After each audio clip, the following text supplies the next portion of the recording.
I want to pull up this tweet that I just saw. This is from Jeremy Frankel. For anyone in Texas media, he says Hilton Hotels will be hosting a conference for Hamas supporters in Houston. Organizers in the U.S. campaign for Palestinian rights, notoriously proud Jew haters Rashida Tlaib, Linda Sarsour, Mark Lamont Hill, and several others. He says call Hilton Hotels to voice your objection and remind them they're breaking their own policy. They say in compliance with the Patriot Act, as well as international anti-terrorism rules, Hilton does not support organizations that engage in terrorist activities or are involved in any acts dangerous to human life that are a violation of the criminal laws of any country where we operate. I'm just going to outright say, don't call Hilton Hotels and complain about leftists having their conference. That's not a good idea, and I'll explain exactly why. I would like to see all the videos of Rashida Tlaib at a pro-Hamas rally explaining why she supports terrorism so that I can show my liberal family members and say, see, that's the importance of free speech. Right. So to see conservatives be like, how dare they support this? We must cite the Patriot Act to get them banned. No. I am tired of going to a liberal and being like, did you know that Rashida Tlaib said X? Prove it. I'm like, well, I can't find it because they censor it. No. I want, just like when the DSA had that meeting where they were like yelling about pronouns and everyone's screaming over clapping. I want those videos to exist. Please don't get this event canceled. Well, you know what happened? We had, the World Professional Association for Transgender Health. They had a meeting in Montreal like last year or something. And we had a reporter undercover at that meeting who was, streaming the videos because they had streaming, but only if you had like registered and whatever, streaming the videos and all of that stuff. And when we published a bunch of those videos and when we wrote down with no analysis, just exactly the things that these people said about how eunuch should be a gender identity for children and how the chapter on how children can identify as eunuchs had a lot of research gathered from a child porn website about eunuchs, right? Like this is what they were talking about.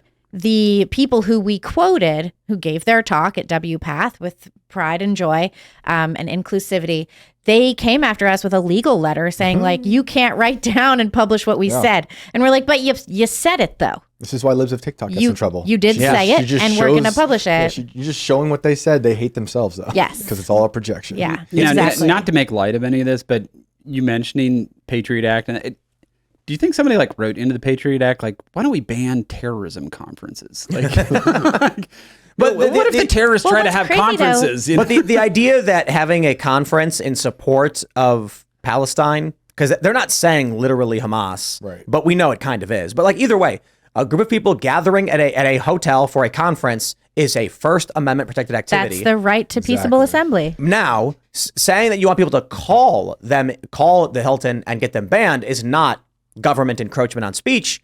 It's still just a bad strategy. We want all the videos in the world of these people being anti-Semitic so that it will be without a doubt. Then when it comes to the 2024 elections, you can play these videos on loop. You know what you do? You take the videos of them speaking and you run them as ads on Facebook.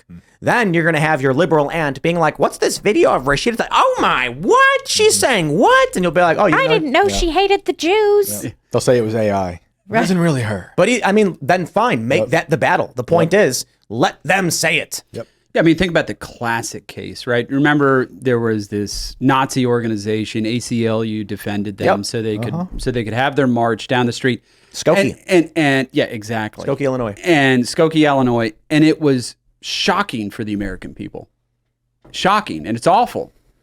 But people saw that and were like, this is wrong. It's terrible. And they had an informed decision about their kind of moral judgment about these issues, which is good. That's a good thing. Yep. No idea should be suppressed. I want to hear everything. Yeah, I agree. And I think that the American people are smart enough to be discerning and figure things out for themselves. I hope so. Especially if maybe we get I'm having a hard time rid of the DOE. You, and, that would be nice. That would help things out maybe a little bit.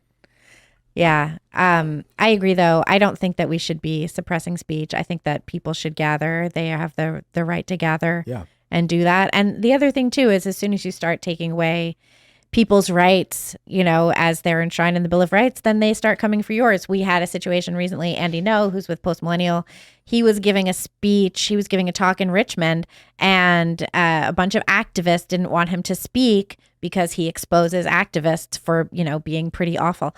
So they didn't want him to speak. They kept calling everywhere that his talk got scheduled to get it canceled. And the Marriott Hotel, where it was finally scheduled to speak, canceled his talk. And they had to find another location. So I don't see any reason to get people's talks canceled, no matter what they're talking about. Right. Yeah, and it also forces people to meet and discuss these things underground. Mm-hmm. Yep. Which that's a good then point. generally leads to pretty dangerous activity. Right. When I was teaching journalism, fiction, all this stuff, I wanted the students to be to experience ideas outside of their typical, worldview, right? Because I would tell them you need to let the immune system of your ideas build up. Because if they don't experience these ideas, these horrible ideas, and when they do encounter them in the real world, they'll just collapse. Their immune system will die, right? You have to know how you feel about these bad ideas. Tweak your ideas here and there. But if you keep suppressing stuff, it'll just fester in the dark and come back. Yeah, and you see so much of this, right? Sterilization of history. So under the Obama administration, they said, we're going to remove the Confederate flags at Gettysburg. And it's like, people aren't there, maybe somebody is, but generally people aren't there to celebrate the Confederate flags. It's actually something did happen there. Yes. Mm-hmm.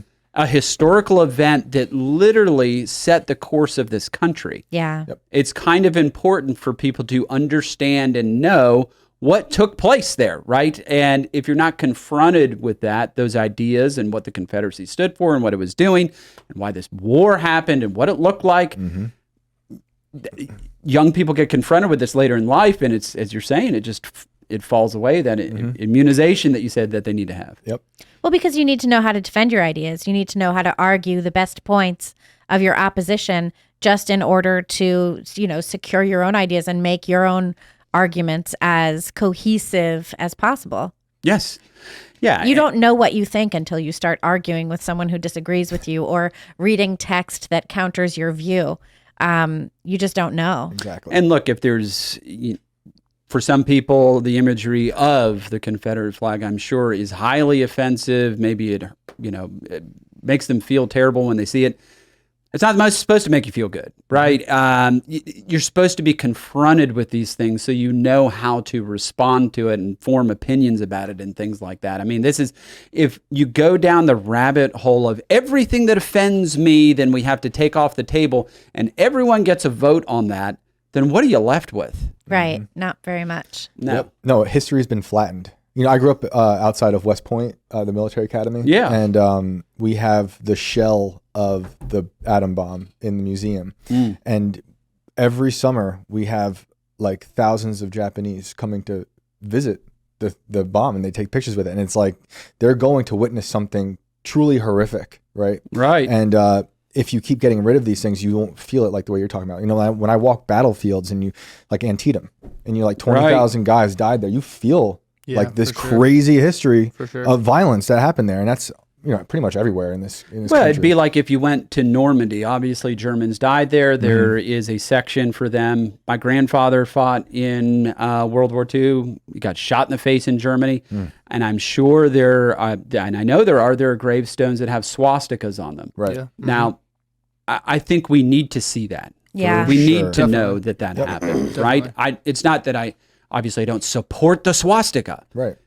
but this is a horrific thing that happened in human history, and Right. for us to be able to confront it and learn from it. Yeah, that's the thing that I think is like lost upon the younger generation is that like and even my generation, the millennials, is kind of where it started. But you have to understand history to understand history. You have to know where you came from. Otherwise, you're gonna make the same mistakes. Like a common adage goes: if you don't remember history, you don't know history, you're doomed to make their mistakes. Or like it's just a thing that everyone I think should know. But I'm shocked at how people actually know that. You have to go and see these things. It's not comfortable. Sure, all these things in history are not comfortable, and if you want to talk about them, then you have to be willing to face it. You know what I mean? You can't just run away from everything and hide it and say, "Oh, this doesn't make me feel good."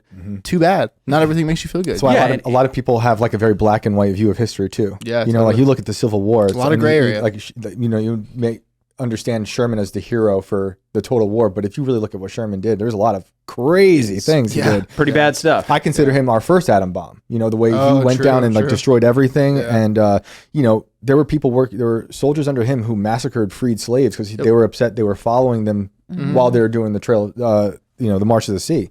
Right. Yeah. So nothing's easy. But you got to understand that nothing's easy. You know, it can't just be flattened and condensed into this very simple history that's going to make you feel better. And that's a great point, is that it's not black and white. It's complex, right? And human interaction, is particularly war, it is complex. And there's lots of different interest motivations and all these other things that happen, terrible things on both sides, right? I mean, and I'm quoting the guy, McNamara, who happened to be involved with the firebombing with LeMay in Japan. He said, had we lost, we would have been deemed, and we were acting as war criminals. Yeah, true. And that's McNamara saying that, right?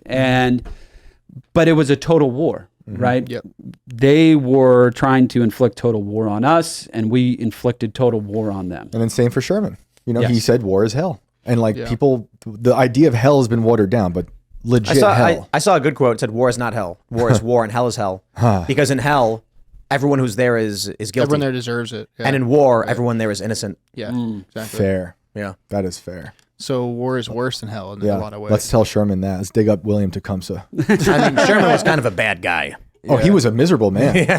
He didn't like black people. He wanted to destroy the South. I mean, he fetishized violence. Mercilessly. Yeah. Merciless. Oh, it was brutal. Yeah, that's great. So I just looked it up. I think even the Post-Millennial has it. Yeah, they set fire to the U.S. Embassy in Beirut. Yeah. The U.S. Embassy. U.S. Embassy. Numerous tweets saying the U.S. Embassy's been fire in Iraq. They're outside the U.S. Embassy chanting "America's the greatest evil." The Post-Millennial tweeting Hezbollah supporters set fire outside U.S. Embassy in Beirut. I've seen some tweets that they've pulled the U.S. flag down and replaced with the Palestinian flag. A lot of this is hard to confirm. I'm just seeing a lot of it. I mean, there's a video of. it's all breaking right now. Yeah, this is all Yeah, breaking it's all right now. breaking right now. Oh my God. When I got in the plane, Yeah, I'm getting like phone calls from one of my writers being like, what's up? I'm like, I could talk to you soon. God, I hope they get our people out of there. oh, for sure. I'm praying they get our folks out of there. Out of the embassy. Out of the embassy. Well, why do you think they haven't evacuated them so far? Just from precedent set. Is there like from prior- is there an issue where there's like is there like an intelligence failure here where we just had no idea that this was going to happen? How did we not know that this was going to happen? We saw that was being talked about in Israel, and people were criticizing Netanyahu for, you know, having this had happen. You had, what is it, Shin Bet, I think? Shin Bet. Shin Bet had taken responsibility for the failure of, you know, just not knowing that this was going to happen. There was some talk that they knew within a few hours that maybe something was happening and they didn't follow it up. Didn't you say there was a report that was pulled like a week ago about getting out of the embassy? Yeah. So it must have been last week. Time has no meaning. Right. Yeah. But it must have been last week. And I was looking at reporting, and you saw on Twitter, there were like maps of like, Hezbollah shooting lots of rockets into northern Israel. A lot of people were posting this map. A lot of people whose reporting I usually am like, oh, well, if they have it, I'm going to start there and then dig from there. And it turned out to be fake. I went to the AP and I was like, okay, the AP has it. Maybe we can run a story about how this is happening. As soon as I finished writing the story and we were about to publish it, it was like ready to go. I checked back at the AP and their reporting on it was gone, and the maps turned out to be fake, and it just wasn't real. And they were saying that the U.S. Embassy in Beirut had been evacuated, and it wasn't. Thanks for watching this clip from the Timcast IRL podcast. Hang out with us live Monday through Friday at 8 p.m. and become a member over at timcast.com for uncensored, members-only shows exclusive.